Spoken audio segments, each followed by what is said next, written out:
of a sudden I woke up thirsty, as if I was just in the desert. Through the cracks in my room, I could see the dim light of the kitchen. My parents must still be awake. I should go ask them for a drink of water. I got up from my bed and headed towards the door. As I turned the doorknob, I felt as someone dropped a heavy headache on me.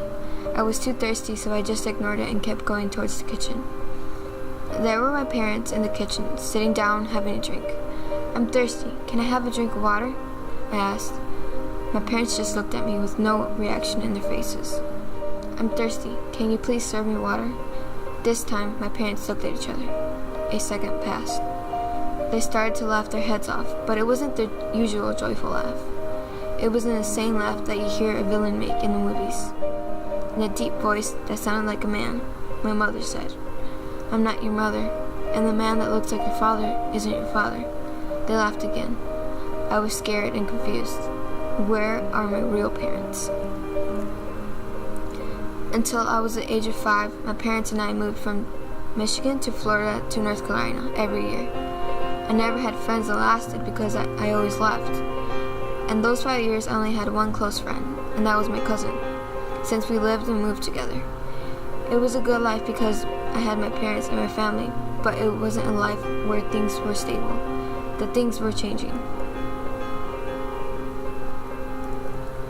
I was about 7 when I had the dream of being thirsty and losing my parents. We had finally settled in one state by the time, but we still moved from place to place around Michigan. It was more stable. I was starting to make friends. I stayed in school long enough, but things were still changing. I wonder the effect on a young mind when things change so much and so often. I wonder what kids of fears that person has to deal with about losing the things and people that matter.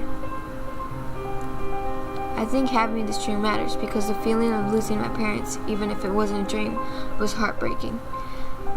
And that made me realize my parents mean more to me than I could ever imagine. In my dream, what I thought was true wasn't true.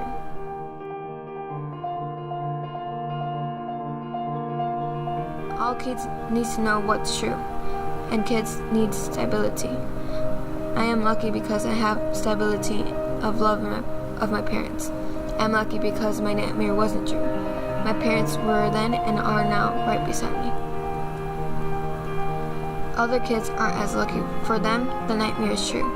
Their families are getting separated. Their parents are not illegal in this country, get deported, and not getting the opportunity to see their children grow and see their everyday failures and accomplishments. For the children, it is unimaginable to lose someone that maybe wasn't perfect, but that they still deeply loved. After every dream, good or bad, kids need to share them with their parents. I'm glad I did.